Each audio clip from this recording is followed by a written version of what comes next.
Where the hell is Pretty Ricky Starks and why is he not on TV? Is Tony Khan's pettiness to blame? We'll discuss this messy Ricky Starks situation, blood and guts, and pettiness on today's episode of Wrestling with the Homies.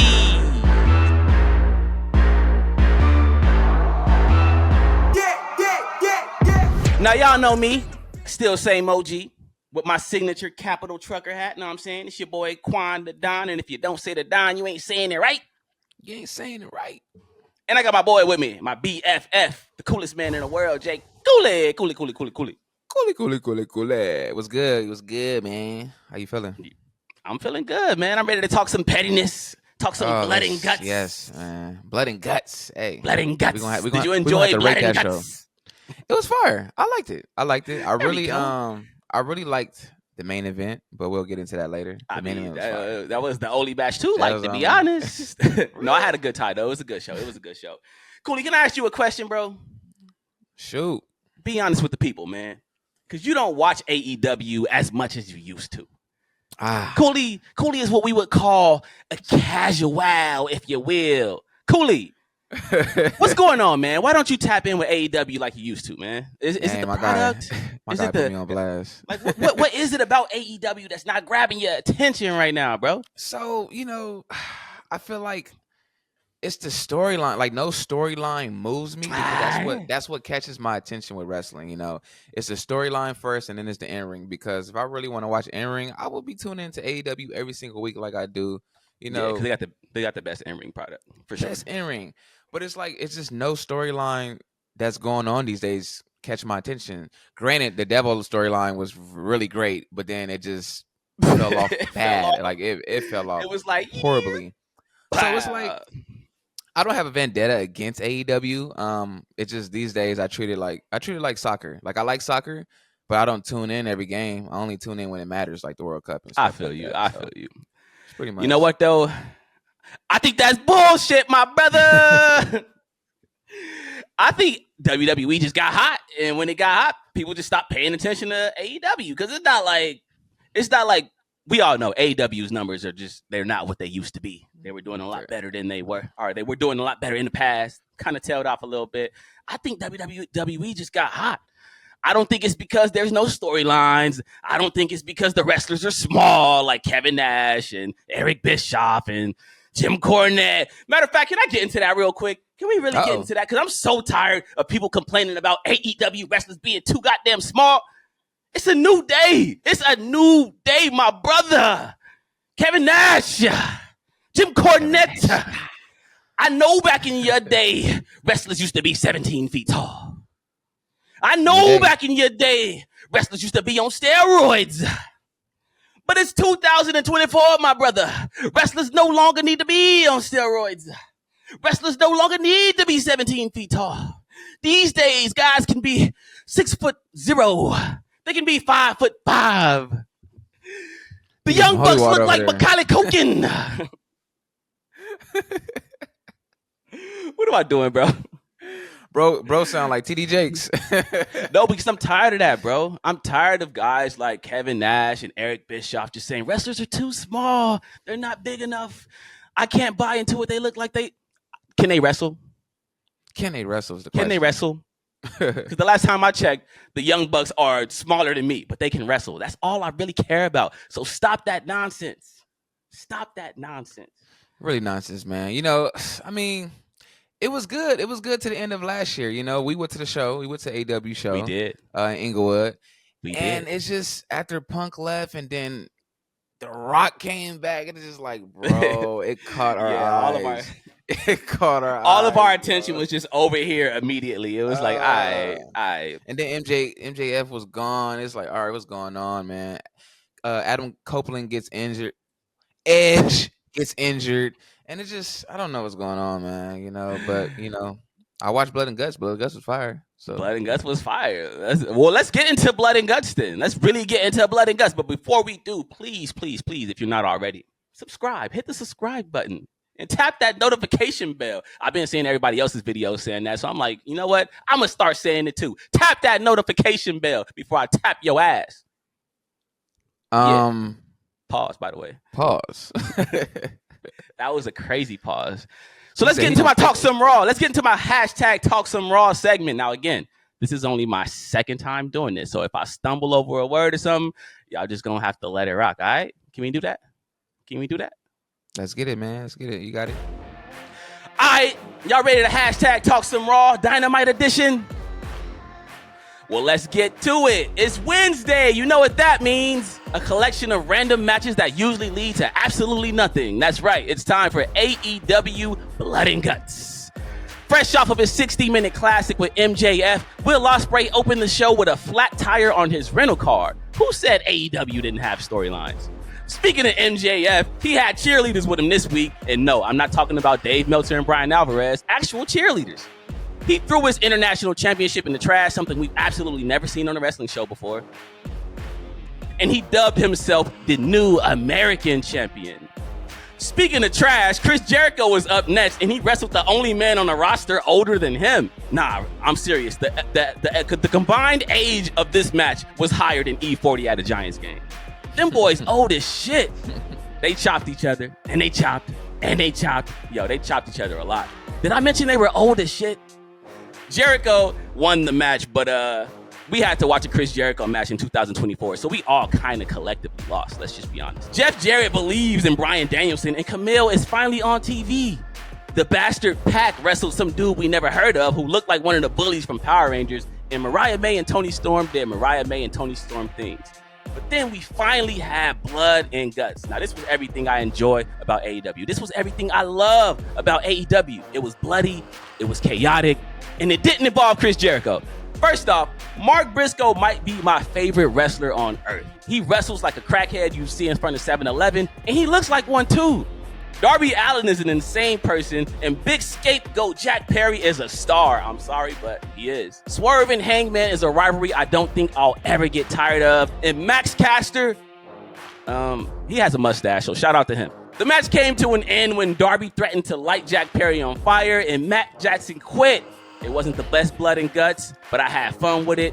Good job, AEW. I'm giving this show 2 very light packs. It wasn't perfect. The first hour of the show was kind of terrible, but that main event more than made up for it. So good job, AEW. And did I mention Chris Jericho was old as shit? All right, I'll see y'all next week. Yeah, that was nice, man. That was nice. I smoked that. I'm going to be honest with you. I smoked that. I smoked that. I smoked that. Hey, look it, man. Give it to me. Give it to me. Qwan, 10 out of 10, man. You did your thing, man. You wrapped that up pretty well, man. You didn't tell one lie. That first hour was like the second half of Floyd Mayweather's career, man. It was a snooze fest, you know. But it was good. It was good, but it was a snooze fest. It was a snooze fest. I was just waiting for the main event. Right. Bruh, Chris Jericho and Suzuki chopped cheese each other for 30 minutes. I was like, what is going on? Dog, this is terrible. Okay. So I feel like in theory, that match was a good idea, bro. Like in theory, it was like, yo, Minoru Suzuki and Chris Jericho are just gonna go in there and chop the hell out of each other for 30 minutes. It sounds good, right? But when you actually watch it, it's like, yo, can this please end? What are we doing? End this match right now. And then there was a botch where like Chris Jericho jumped into a chop that didn't actually connect, so he just like played to be hurt. And it was like, yo, this is embarrassing. Just let's play the what is it? Not the Three Stooges. Yeah, the Three Stooges. Let's just play that music over this match. Like, what are we? Bro, why is Chris Jericho still wrestling? That's the question. You tell me. That's your boy. In the ring, man. That's your boy. You love Chris Jericho. Listen, I don't. Okay, here it is, man. He's my favorite wrestler to debut on a show because you know that Y2J was incredible. I loved it.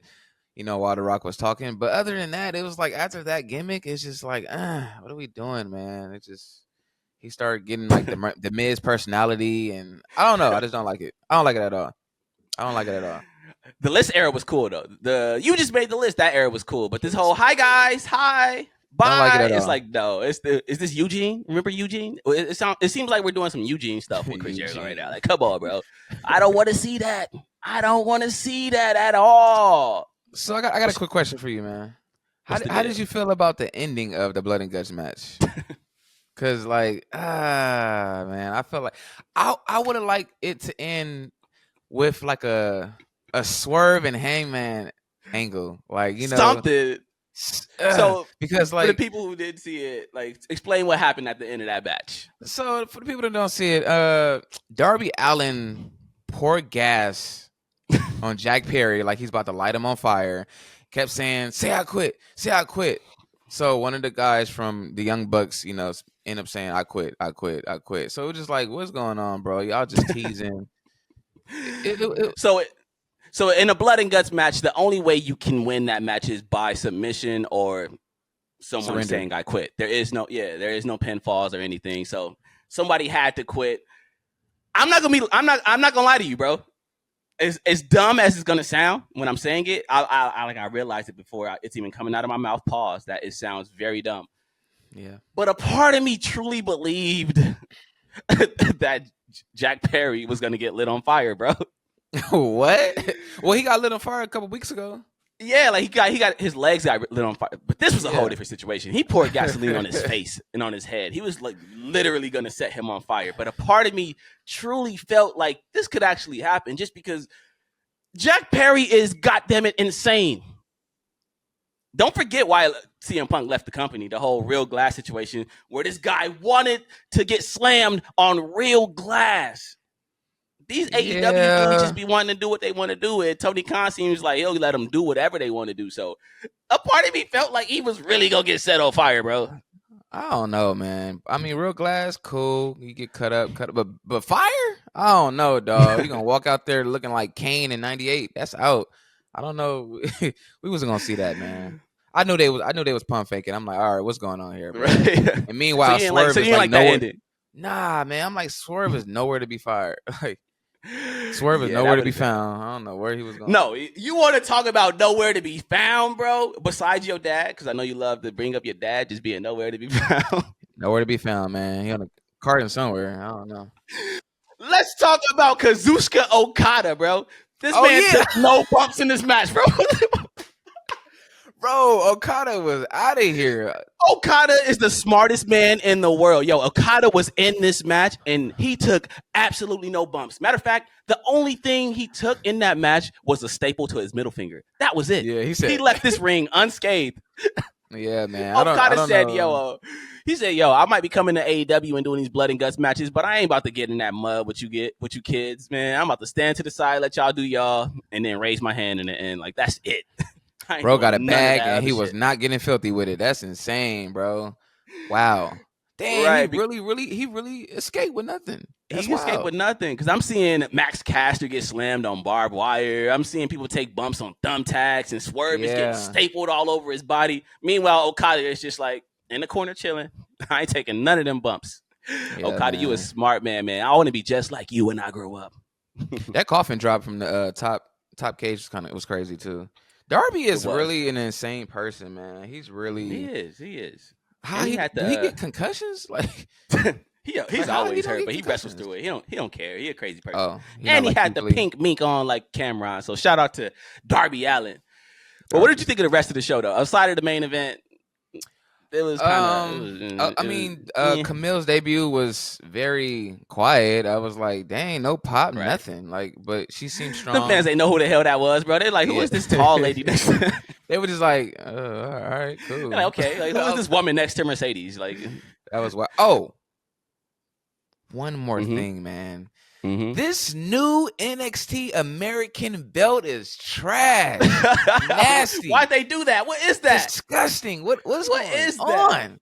Bro, we gotta talk about the fall of MJF, man. At some point, it needs to be studied. At some point, we need to go into the laboratory and study this because this is nasty work, bro.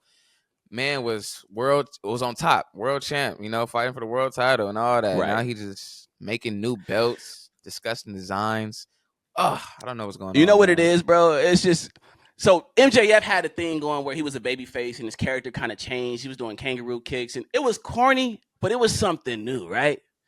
But then he got injured. He came back and now he's doing the same thing he was doing before he got hurt. He's doing the same old edgelord 4chan MJF bullshit that he was doing before he was a babyface. So it just feels weird. It would be like Chris Rock, you know how Chris Rock used to be, right? Like Chris Rock used to do all the women be shopping, all that bullshit. And then let's say Chris Rock became like a more mature comedian. He started to do like the whole Dave Chappelle thing where he kind of just like narrates you and takes you on a journey and gives you some real gems while being funny, right? Let's say Chris Rock was doing that. And then he left for like 6 months and then came back like, women be shopping. You're going to be like, come on, bro. Why did we go back to the same old bullshit? We did that already. Like, we had something new going and it was great. Like, why are you going back to that? And that's MJF right now. He's doing the same old shit he was doing before. And I'm sorry, I'm cursing a lot. Back.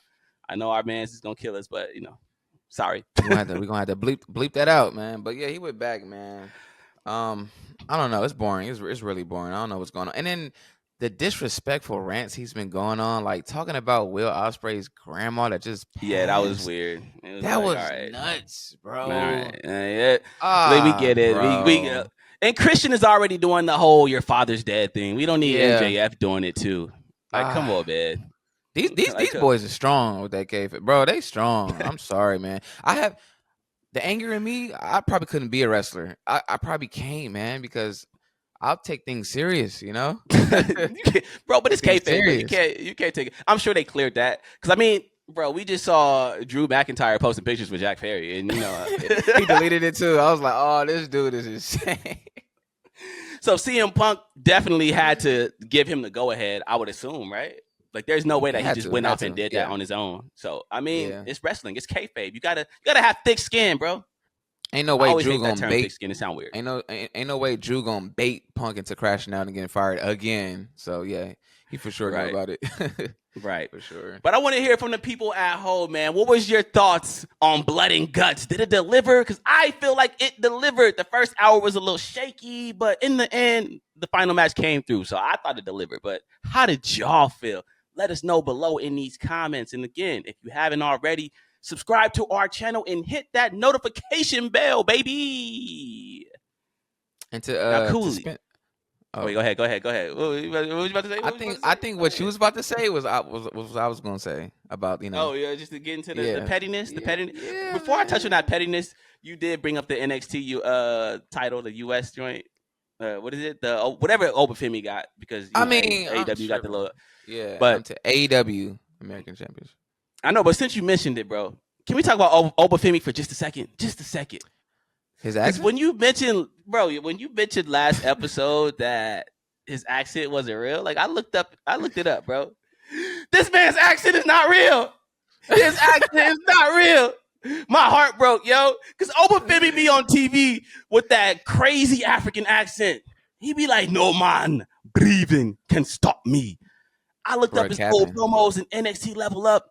That man was out here like, indubitably, it's my debut match, and I'm going to wrestle and win. I'm like, yo, what is this? You know what he basically doing? He is a fake African. He's a fake African. He dancing in Snowfall, baby. That's what he doing. He's these British actors coming over here to the U.S. and putting on that persona. That's what he doing. Right. But that's very upsetting. Like, bro, what? I fell for it, bro. I was in. I really thought he was an African. I mean, I'm like the Miz. Of course he's African, but I really thought the accent was real. I got worked. Me too. Obafemi, you worked me, bro. Pause. Yeah, you're gonna have to come to this pod. We're gonna have to talk about it, man. This is nuts, man. This is nuts. Right. And if you come to the pod, bring the real accent. Like, don't bring the the indubitably. Nah, bring that African accent. That's the one we want. You don't want like none of that. Facts, man. That's wild. You do it good too. Bro, incredible. Yeah. But anyways, let's get into someone who should have been on Blood and Guts, but wasn't. Where is Ricky Starks? Pretty Ricky, what they call him. So someone who wasn't on Blood and Guts is Pretty Ricky Starks. In fact, Ricky Starks hasn't been on TV for over 120 days. It was speculated that he might be injured, but he shot that down pretty quick, claiming that he's perfectly fine, and he has no idea why Tony Khan isn't using him. There were also rumors that he turned down creative pitches and got arrested in Canada, but those also got shot down pretty quickly. So again, I have to ask you, where is Pretty Ricky Starks and why is he not on TV? Is Tony Khan being petty? Cooley, I want to hear from you because there's a fan theory, right? There's a fan theory that Ricky Starks, his relationship with Cody Rhodes and CM Punk has hurt his standings in the company. Do you subscribe to that? I do. I mean, it's clear. It's clear. Damn. It's clear as day. It's clear as day. He's not injured. He's a great, wrestler, great character work. So what are we doing? Tony Khan is definitely being petty right now. He's seen Ricky Starks in that locker room on TV, on candid camera, eating Slim Jim and sipping Pepsi with Cody Rhodes. So it's like, yo, we sitting you down at TV at home, and you're gonna watch this product from afar until your contract expires. But it's definitely petty, man. I really wanted to see Ricky, do his thing because he's one of my favorites at AEW. And it's a shame that Tony Khan got to, he got to be this way. But at the end of the day, he's not as petty as Vince McMahon. So I mean, right. So at look, least he's getting that done to him. You feel me? But no, look. So here's the thing. I don't subscribe to the whole like his friendship with CM Punk and Cody Rhodes is hurting his standing. Like I really want to believe that Tony Khan wouldn't be that petty and say, "Hey, you're friends with them, so I'm sitting you down." But for the people that don't know, Ricky Starks was backstage at WrestleMania. He was shown on camera like celebrating in the press box when Cody Rhodes won that title. He was also at Royal Rumble when Cody Rhodes won that Royal Rumble. There's footage of him being backstage, talking to other wrestlers, walking through the parking lot. I think Tony Khan sees all this, and Tony Khan probably feels that when Ricky Starks, Pretty Ricky, what they called him, when Ricky Starks' contract is up, he's probably going to go to WWE. There's clearly interest there. His best friend is the face of the company over there. So Tony Khan is probably like, yo, I'm not going to continue to invest in someone who's going to leave me in 6 months. I'm just going to invest in the people that are going to stick around for the long haul. Now, the problem with that is Tony Khan is supposed to be running a show, right? So when you're running a show, you want to put on the best show. And having somebody like Ricky Starks on your show is going to make your show better. That's just hands down because he's one of the best wrestlers in the world and probably the best dressed, which is not saying a lot because wrestlers can't dress, bro. They cannot dress. They dress terrible. I was going to ask you who the best dressed wrestlers were on this podcast. But if we did that, we're going to be here for like 8 hours just because it's going to be impossible to find just one outside of Ricky Starks that can dress. They dress like a Def Jam Vendetta character, bro. Every time I see him on the outs. Every time. I'm like, bro, you seen that picture of Cody Rhodes recently? Bro had on like the Jordan 6s with a blazer. I was like, what is going on? Yo, shout out to my man Top Dollar. Yo, I love AJ Francis. One of my favorite wrestlers right now. He's killing it outside of WWE. He's killing it on the indies, killing it in TNA. But when I see this man outfits, yo, AJ Francis, what the hell you be wearing, dog? This man be wearing top ramen sweatsuits. Or like the design all over it. Like straight from the Slauson. Straight out of the Slauson swap. Yo, he dressed like your uncle who just got out of prison, bro. He dressed like R. Kelly. Shout out to AJ Francis, though. If I post this, don't get mad at me, bro. You know we love you. And he gave us a World Star hip hop interview. So shout out to AJ Francis. But them fits be crazy, man. But I digress. Let's get back to the topic. I think Tony Khan sees all that and he's like, yo, I'm not going to invest in you if you're just going to leave my show. And I get it. I get why. Because it's like, why help your star rise when you're going to take that star across the street to WWE in 6 months? Like, why? But I feel like his star has already risen and it's only going to excel once he go to WWE. He's already made. He's a made man, at the end of the day. Did he do this with Jade when he knew that she was going to leave? See, and that's funny. No, he didn't. He gave her a little farewell champions exit. Yeah, and WWE has done the same thing. Like when Daniel Bryan at the time, I know it's Bryan Danielson now, but when Daniel Bryan at the time was in WWE and he was on his way out, they gave him a WrestleMania main event. Same thing with Dean Ambrose. I know it's Jon Moxley now, but when Dean Ambrose was WWE and he was on his way out, they gave him the whole Shield exit. Like they were showing love on the way out. So I can't see why Tony Khan wants to just leave him in the background. Put him on TV, bro. Or you can just drop him out. Do like the Vince McMahon way. Because if Vince McMahon was running AEW, he'd probably have Ricky Starks out there wearing a Borat onesie. Just like running around with the lime green thong joint, just losing matches every week. Like, so put him on TV, yo. Put Ricky Starks on TV, man. So you don't think it has anything to do with Punk? I don't think it has anything to do with Punk. I just think Tony Khan sees the writing on the wall. Like if you got a girl, okay, Cooley. Let me give you a scenario, right? You got a girl, right? and you love her to death. Let's say that you knew she was leaving you. Like, you knew that she was talking to some other guy on the side, so you knew that she was going to leave you. You just didn't want to bring it up or say it.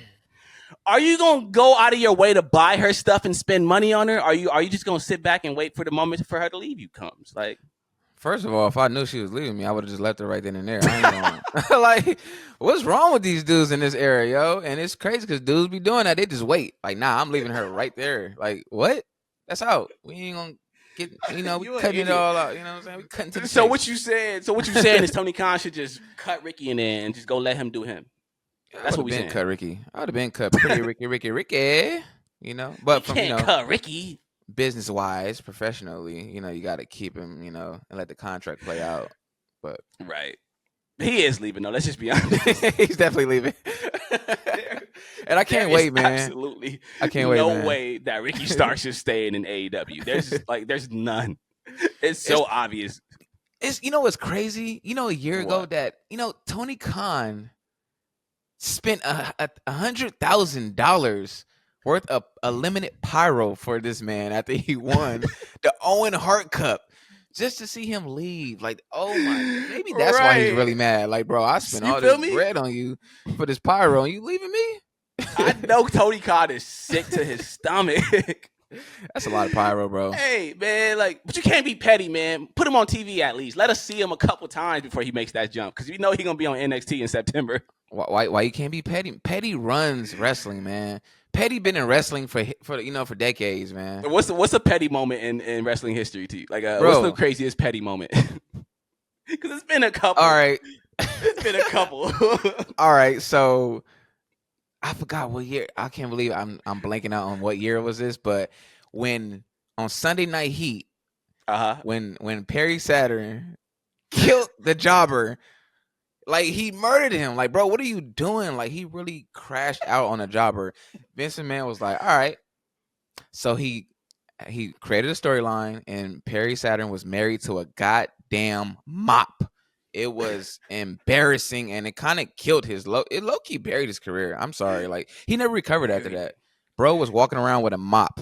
Like, he was tongue kissing a mop and making love to a mop.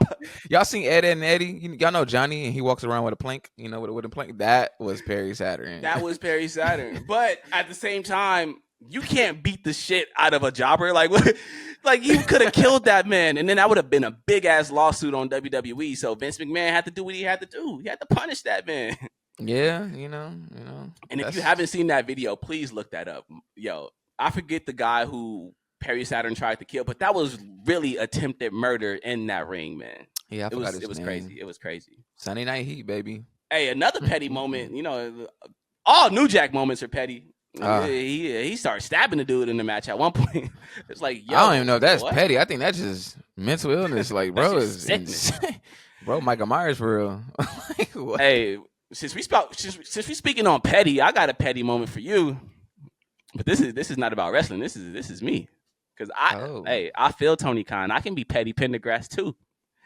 So look, y'all know me. Well, you know me. I've always been into streetwear, fashion, sneaker culture. So I have a lot of sneakers. I used to collect. I don't really collect anymore, but I used to collect, right? I have a homie who also kind of an op, but at the same time, he is the homie still. It's like that weird dynamic. He was always in competition with me. Let's just put it like that. You can tell he was always kind of in competition with me. It was like a silent, unspoken competition. So one day, I forget what shoes it was. It was like maybe some Travis Scott lows or something. They drop on sneakers. I enter the raffle. Your entry's not drawn. You know the little message that sneakers sends you when you don't get the shoe. I know it very well. Unfortunately.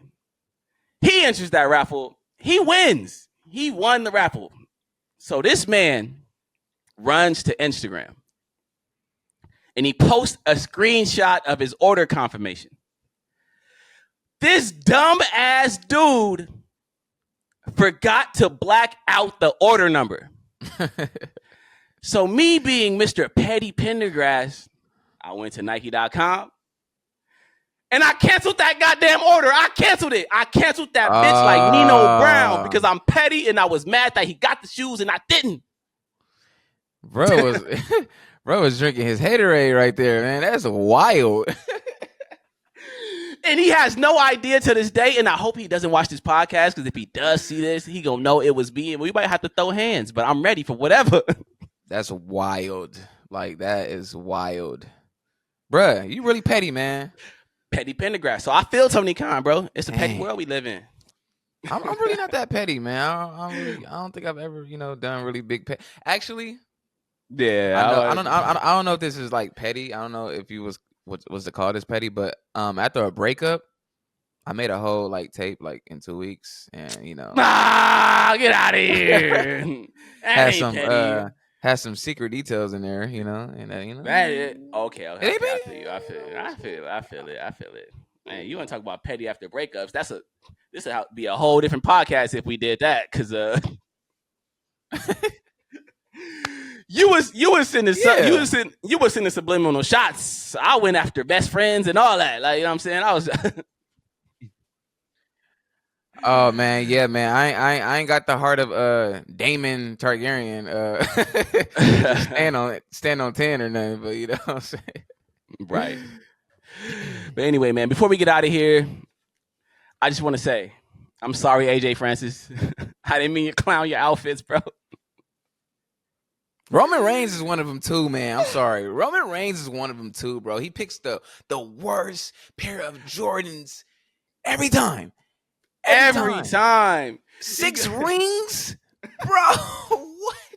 Oh, bro. Yo. Roman, what is going on, bro? Roman be wearing the same Jordans that 13-year-old Mexican girls be wearing in junior high school. Like, Roman, why you wearing those, bro? Take that shit off. Every time, bro. Roman. Oh, man. Did you watch Hot Ones, the episode of Hot Ones with Bianca and Jade? I haven't seen it yet, but I've been seeing clips going viral. They look amazing, but they always gonna look amazing. That's Jade Cargill. Yeah, man. Top tier. That's top tier women right there, man. What's going on with that tag team, by the way? Like, is that long term? Do you think that's long term? I don't want it to be, because us. All right, our producers in my ear saying Jade can't wrestle. Here we go. Another old. Here we go. These old dudes talking about he can't wrestle. She can't wrestle. Why is it taking forever? Bianca Belair and Jade Cargill are beautiful. That's all they need to do, is be beautiful. It don't matter if she can't wrestle. You know what? People gonna tune in when she on TV. It's like. So he's saying that the whole Bianca Belair and Jade Cargill tag team is just because Jade Cargill can't wrestle, and they're trying to hide that. I don't believe that. This tag team, y'all ain't paying attention. I got, look, Mr. Noda, I got that tunnel vision. I see it, that third eye. This tag team is only here as a proxy to Jade Cargill versus Bianca Belair, because that match is coming. It's probably going to be at WrestleMania. What they're doing is they're stalling that to build towards a whole friendship. So when one turns on the other, it hits hard, and then we can start the rivalry from there. That's why she's in this tag team. It has nothing to do with her not being able to wrestle. I feel like we've seen this story for so long. They treating Bianca Belair like Montez Ford right now, man. They don't know what to do. They just keeping her in the tag team. Right. But I'm not mad at it, though, because, bro, we got to add it. Bianca Belair was champion for like 2 years straight. At some point, like, she got to take a backseat and let other girls shine, too. So I can't be mad at that. They ain't going to put Roman in the tag team. Okay, Roman different, though. Roman don't count. But I mean, but why he don't count, man? He had the title for 3 years. Okay, so look at Becky Lynch, bro. Becky Lynch was like the woman on Raw. She was the champion.